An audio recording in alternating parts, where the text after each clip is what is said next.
Good morning, everyone. Welcome. Welcome at a distance, anyone who's watching from afar. I think, there's not that many of us this morning, so if you don't mind, I'd like to go around and say our names, even though the people from a distance can't hear. I could repeat your names. Um, Deborah, Carolyn, Paul,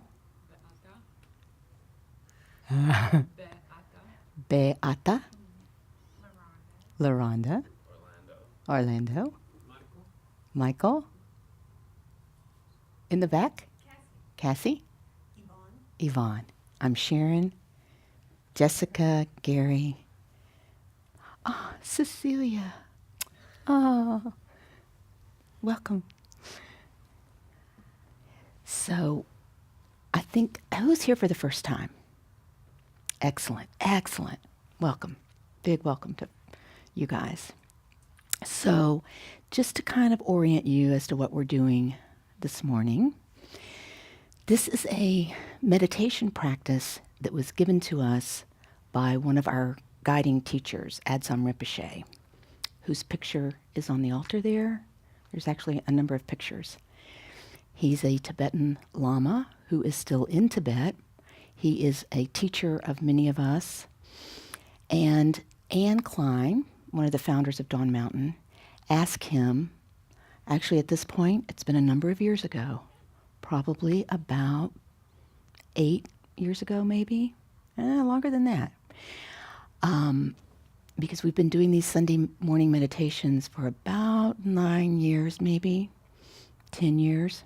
So around then, she asked Rinpoche for a practice that we could do as a community where there would be people who were not necessarily Buddhist, who were not necessarily coming for that purpose, but rather just to learn about meditation and to come together and meditate together. And so this is the practice that he gave her for us to do on Sunday mornings. So it's actually, because of that, and because of the nature of it, it's a very powerful practice. It's very simple.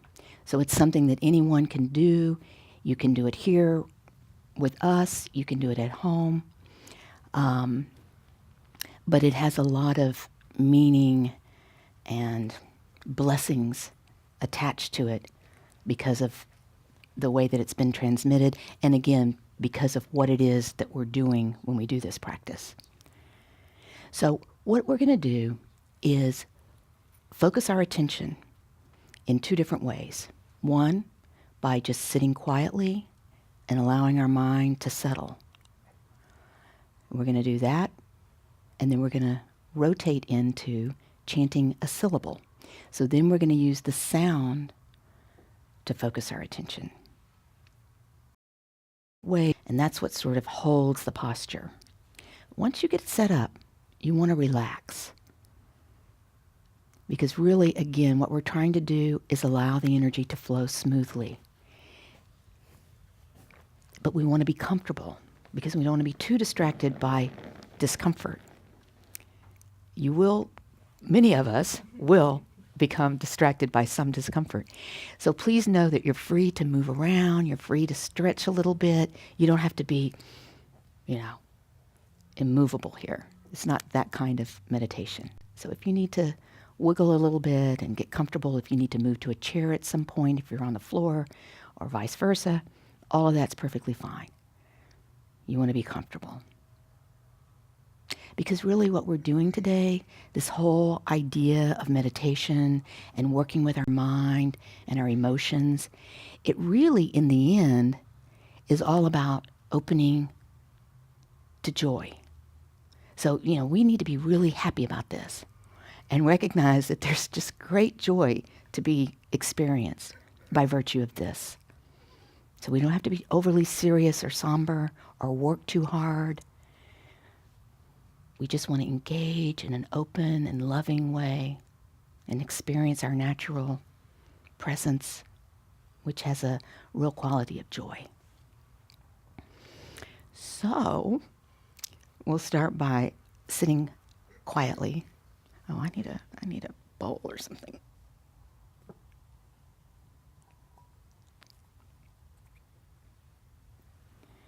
So again, set that posture up and then just begin to allow yourself to release and relax.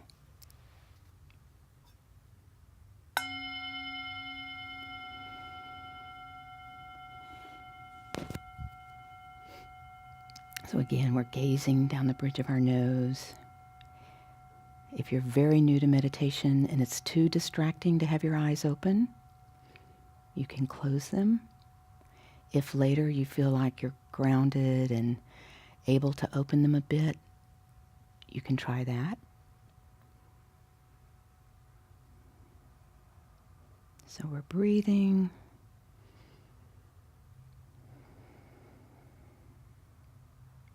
We're relaxing.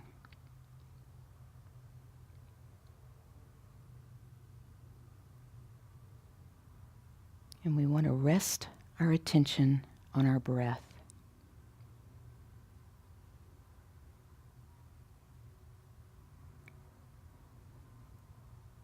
Which means that we are trying to not become overly distracted by our thoughts. We're not trying to stop our thoughts. Thinking is natural. We're trying not to follow after them and make stories about them and get lost in thought. So when a thought arises, we can notice it and let it go, bringing our attention to rest on the breath and not the thought. And resting our attention on the breath is really a great way to accomplish not getting hooked by thought, because it's a powerful focus. It's with us all the time. It's natural.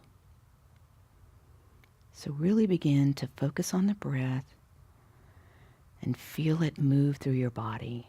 Experience your body breathing.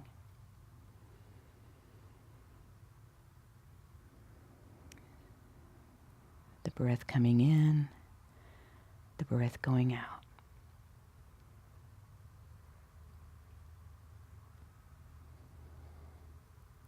And we'll do this for a few minutes.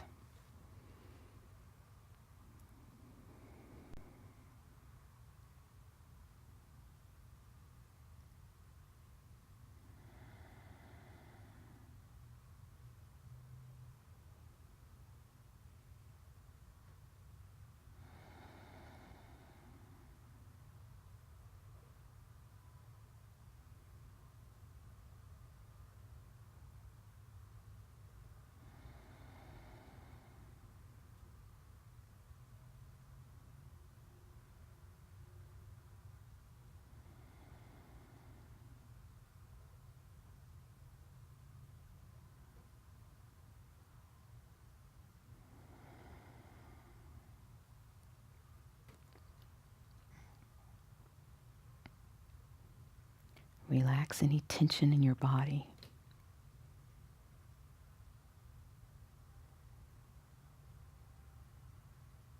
Relax your eyes back into their sockets. Relax your jaw.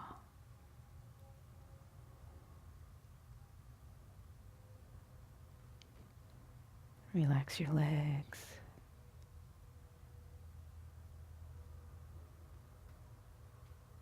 Relax your mind.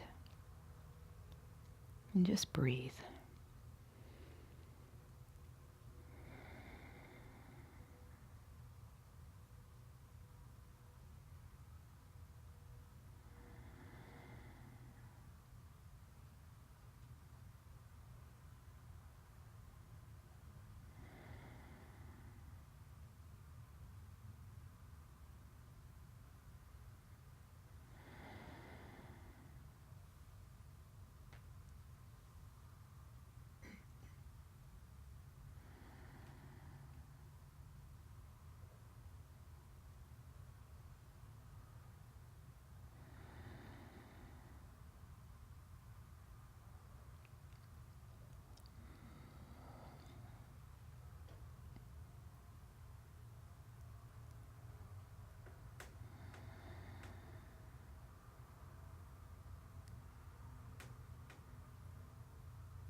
And now bring your awareness to the center of your heart.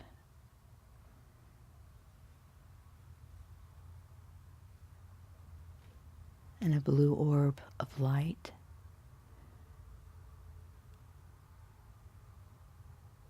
The seed syllable home.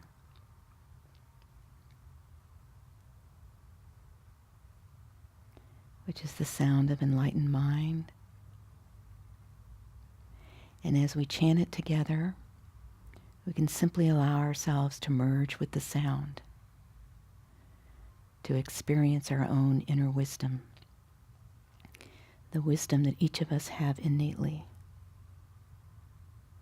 So this is an opportunity to resonate with that wisdom. And we're going to sound home at our own pace until it naturally dissipates. And again, as you sound it, just allow your awareness to merge with the sound.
And again, rest your attention on the breath.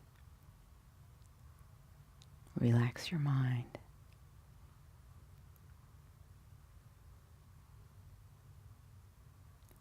When thoughts arise, allow them to dissolve naturally like waves in an ocean.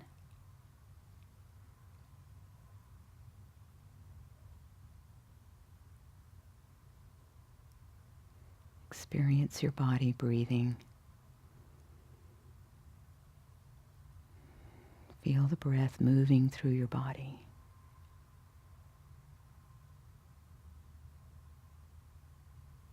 Relax naturally.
when you find that you've become distracted, just gently, without judging, bring your attention back to the breath and rest it there. Breathing, experiencing the body breathing, relaxing.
Once again, we bring our attention to our heart center and the hung there.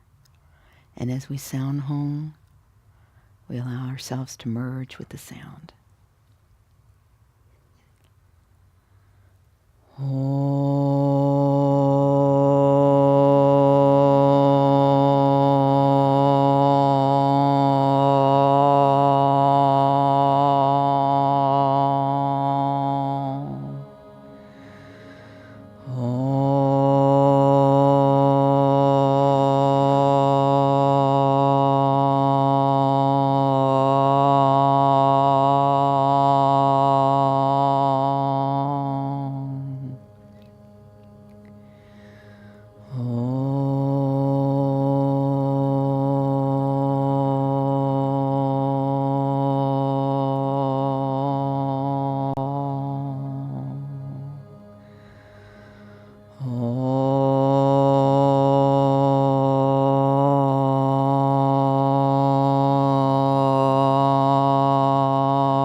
Relax your body.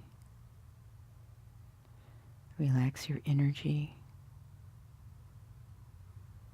Refresh your posture.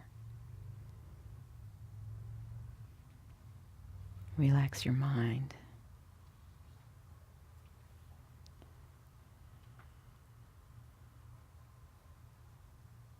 Rest your attention on the breath.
So everyone feel free to move around and stretch. We're going to take a break in just a few minutes. But first, a few words about what we're doing this morning and kind of look at why we're doing it.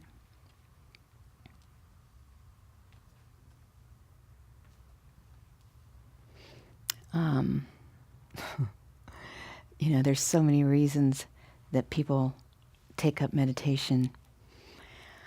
And I'm sure each of us have different reasons for being here this morning and for wishing to pursue a meditation practice or find out more about meditation. And there's lots to be said about it. This Tuesday night, we're going to do an intro to meditation. and I'll be leading that. And it'll be sort of what we're doing this morning, but with a little more conversation and an opportunity for some question and answer. But we're going to do this practice where we combine quiet, calm, abiding type sitting with chanting and focusing in that way. So I want to invite everyone to that. That's at 7 o'clock this Tuesday, the 16th. So when we talk in that program, we'll get into what meditation is about and explore it a little bit more than we will this morning. We don't have a lot of time, but I do feel it's good to just check in with yourself, and consider what it is that you're hoping to gain or to achieve or accomplish, learn from doing this. Because I think if you do that, then whatever it is that brought you here this morning has more of an opportunity to fruit, to present, to manifest.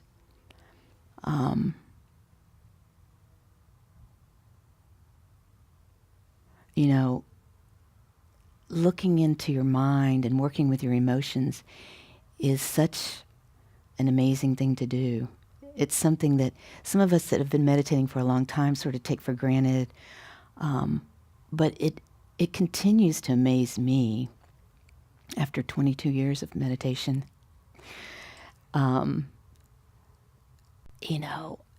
How something so, in some ways simple, in some ways the opposite, it can have such an amazing impact on your life. How you move through your life, how you experience your life, what kind of person you are, just by virtue of slowing down and being with yourself and allowing your thoughts and fears and desires and emotions to settle down and see what's there and be available to what is arising and what is before you. It's so powerful. It's so wonderful. So it's making me we did a practice at 10 this morning, so I think I'm particularly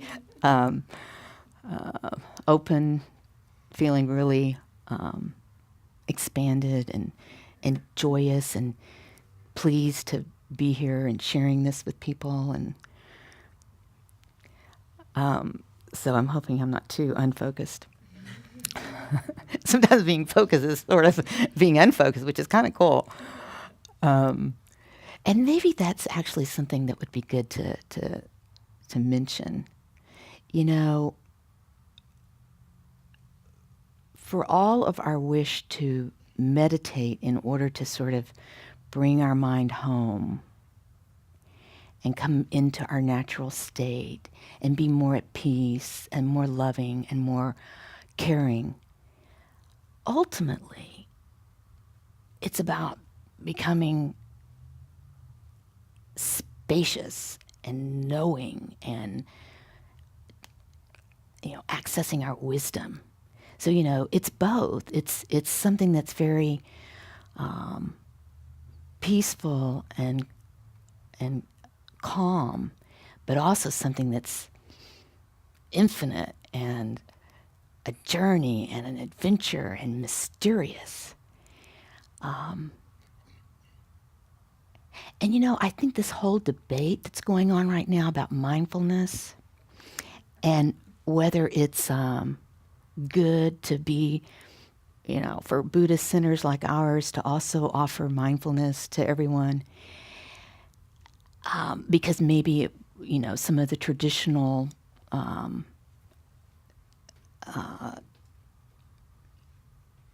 transmission, ritual, practice, wisdom will be lost.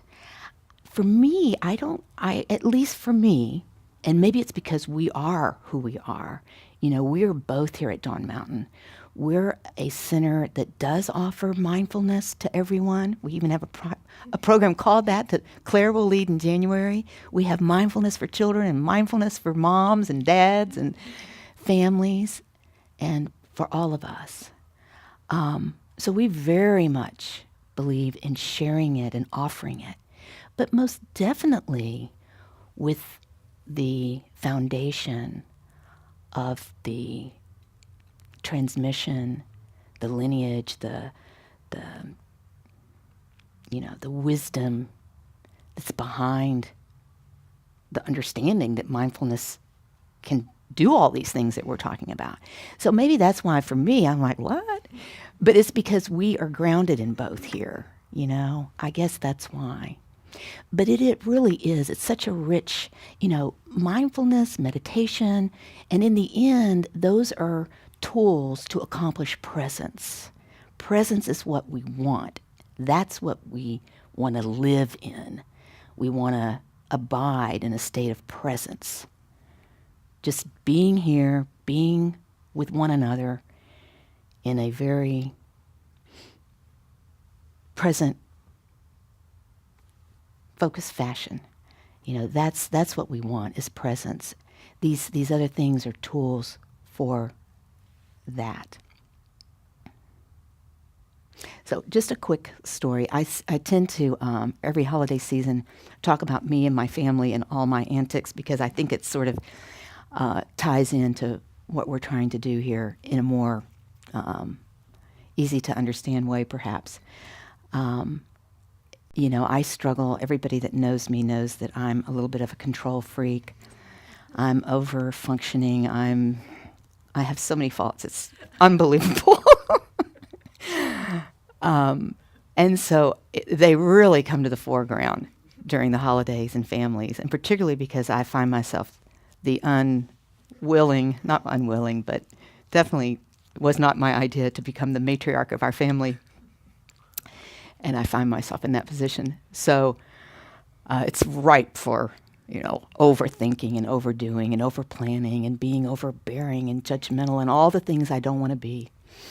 So this Thanksgiving, generally my sister and I host, and she had to do some other things this year to be able to be there in a way that she needed to be, which left me to really be the one to hold this.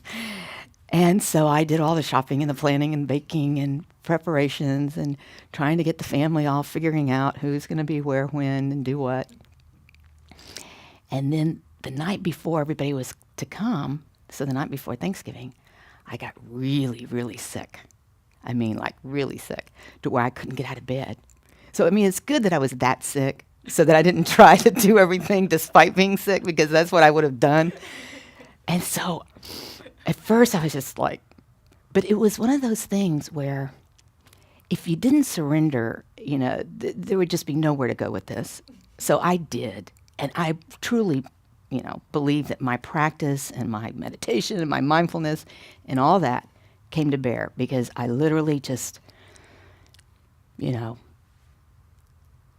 not allow myself to get caught by all the things that I would normally get caught by in a situation like that, Oh my God, and this isn't fair to my husband, who's now going to have to do everything, and my brother doesn't know how to make mashed potatoes, and my nephew certainly won't know how to set the table, and, But I laid there, and everybody arrived, and first my husband, Chip, many of you know him, he was awesome.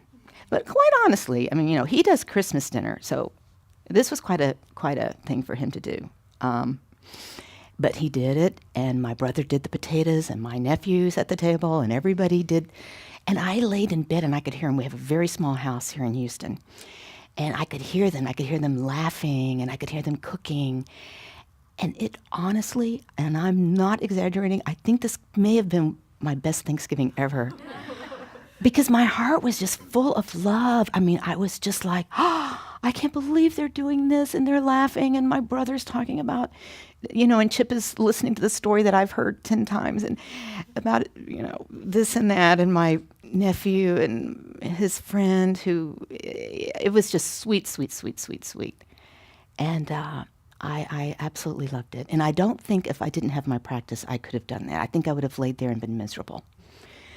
So it's just to say there's lots to be appreciated about this type of practice. So we're going to take a short break. There are refreshments down the hall here. There's restroom at the end of the hall. And then we'll come back and do a short dedication.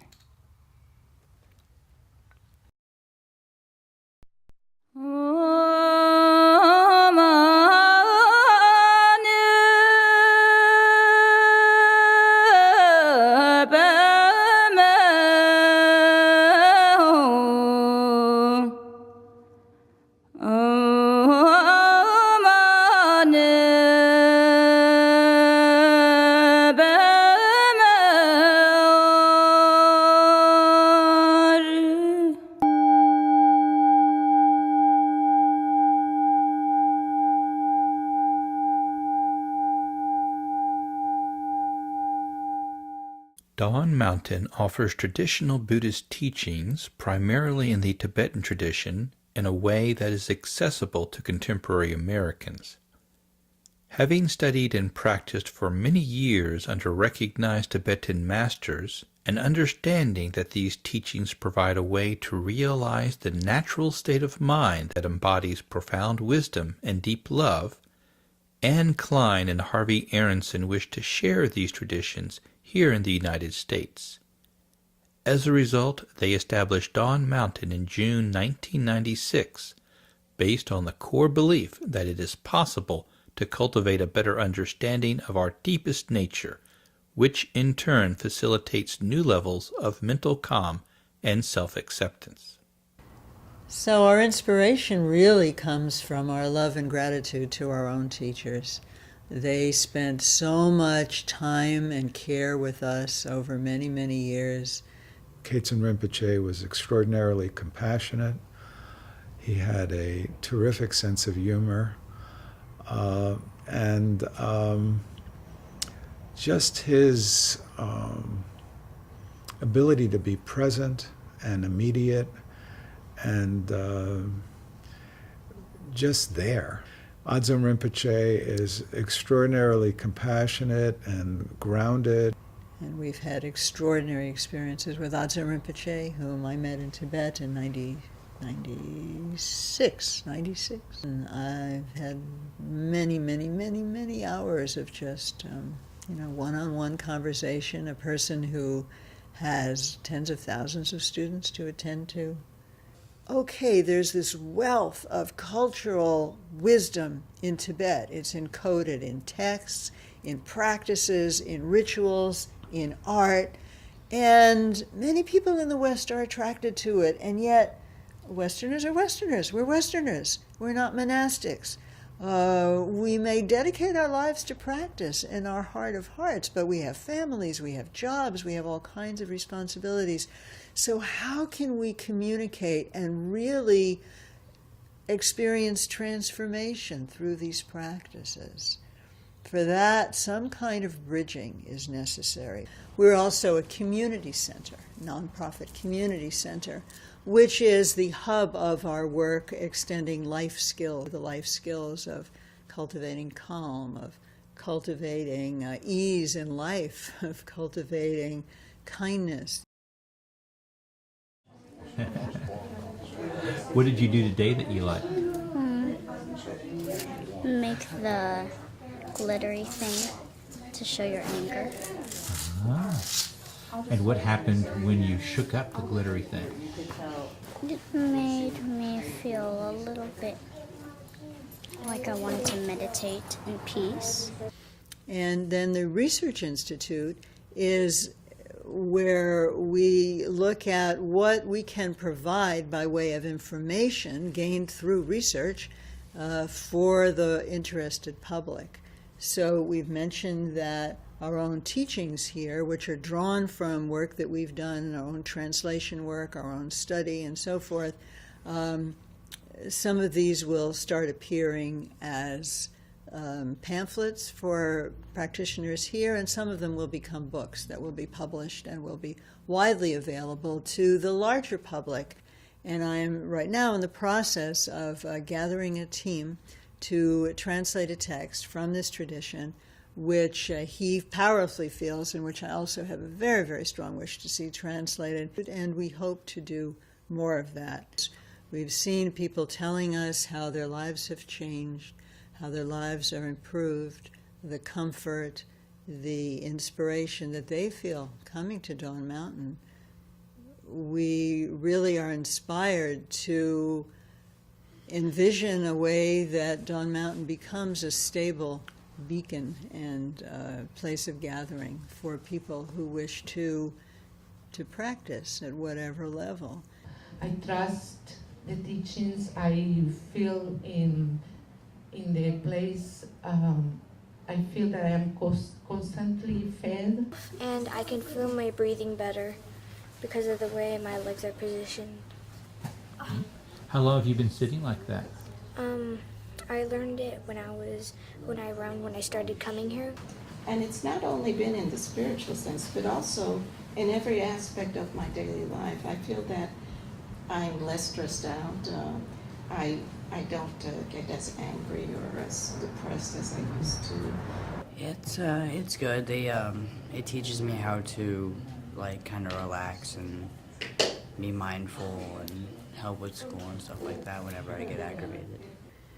One of our projects that has come to partial fruition is that we have developed a curriculum, which is posted on our website, that explains the open matrix of what a spiritual path can be supported here at Dawn Mountain. We've slowly become aware of the power of the media, and it is clear now that there is great interest in both our broadcasts from here, and from time to time we might be able to have broadcasts from Asia with Adzom Rinpoche or his sister Anila. Without students there are no teachers, and without teachers there are no students. We all dependently create one another. So we're very, very excited by the energy that is in the community. The community is alive, it is supportive, it is growing, and it really wishes to thrive, and we want to participate in that thriving in every way that we can. But we're really talking about finding a space of shared values. And if individuals share the values that we have in terms of coming to a deep appreciation of our innermost nature, then come and participate. That's the most significant thing that we can do together. Just sharing our participation is lovely and meaningful. And anything above and beyond that by way of offering service for this community, offering financial, flows naturally. And we expect that that will just be a natural outflow for people because of that shared interest.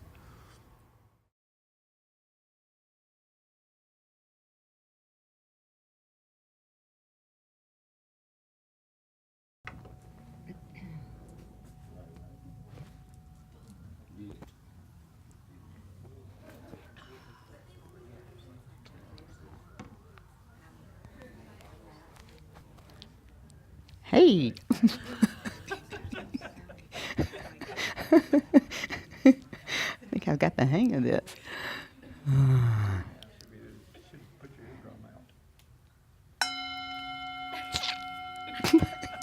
Please gather. Getting violent with my singing bowl.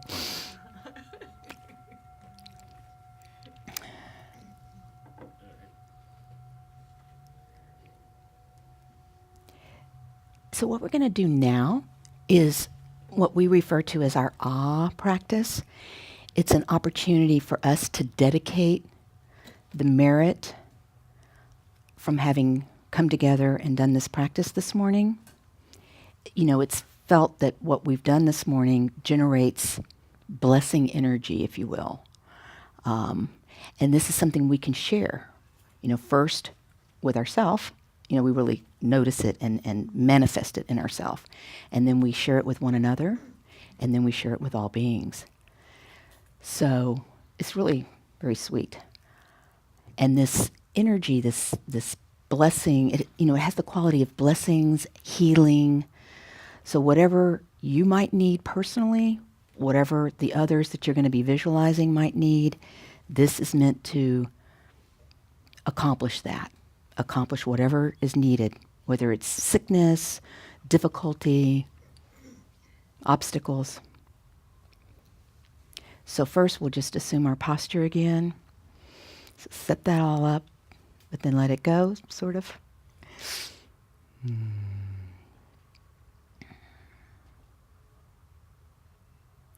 relax your body. You can just rest your hands on your knees, or if you're used to putting them in a meditative posture, you can. But the posture that we generally assume on Sundays is called the posture of great ease. So you just relax your hands wherever is comfortable, on your thighs, around your knees. Relax your legs down, spine straight, chin tucked, relax. And now when we sound ah the first time, allow your body to fill with white light, which is this blessing energy, healing energy. And then the second time that we sound ah, we're going to send that blessing energy sound to one another. So at that time, you're both sending and receiving blessing energy. And then the third time that we sound it, we're going to share this blessing energy with all beings throughout Houston, Texas, the country, the world, the universe. All beings. Really powerful. So this time we're going to sound the syllable ah 3 distinct times in unison together. The first time, allowing our body to fill with white light.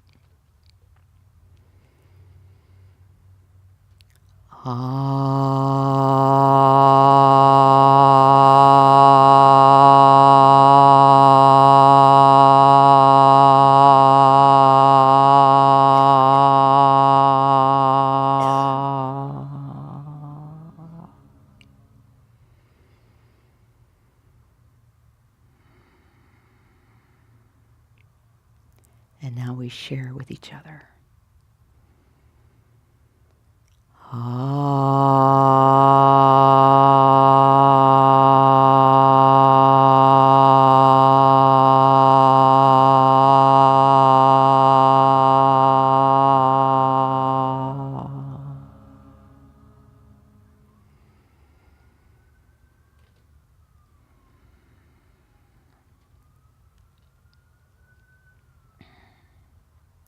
And now we share with all beings.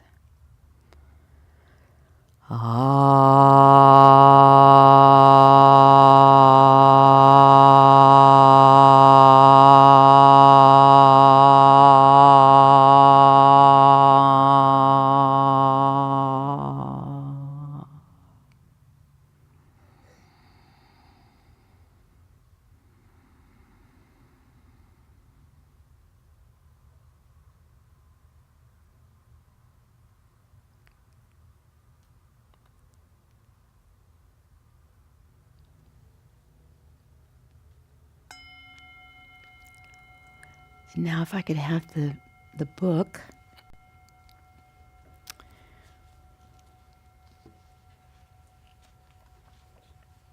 We'll read the names and do our sharing the merit. So we're going to bring to mind especially Kevin, Jennifer, Halo, Buddy, Cheryl, Bonnie, LaRonda, Josh, Stephen, All Suffering Children, Adam, Herbie, All Animals, Rachel Hunt Bardo and her family, Ian McLagan Bardo, Bobby Keys Bardo, Tessa, Todd, Savannah, and Jack, Thich Nhat Hanh, Jasmine, Kyla, Severin, Irene Bardo, Brenda, Carly, Keaton, Jenna, Charlene Bardo, Diane Bardo, Eleanor Day, George Heelan, Jerry, Tabby, Carlos, Caden, Avery, and Beverly, Linda, Leela, George III, Conga Bardo, Jack Phillips and family, Helen, Tom Bardo, Phoebe, Kevin, Brooke, Carlos V, Edith, Anna, Carolina, Don, Doxa, Andrea, David, Teresa, Lawrence, and all sentient beings. So we'll read the prayer that's on the list and in the prayer book. In the prayer book, it's on page 22. On the sheet, it's titled Dedication. By this good may I swiftly once become a great guru, lead all beings, everyone, to reach to that very ground.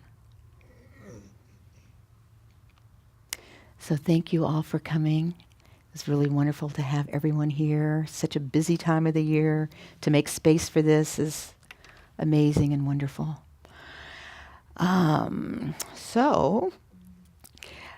This Tuesday, as I mentioned, so that's the 16th, we're going to have the intro to meditation. I'll be here leading that.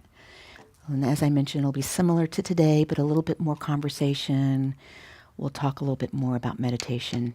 Spend a little longer time together. And then we have a lot, we'll continue our Sunday meditations, of course, as always, at 11. And our practice Tuesdays, which are the second and fourth Tuesdays at 6:30. And that's a time to gather here and do whatever practice it is that you're doing.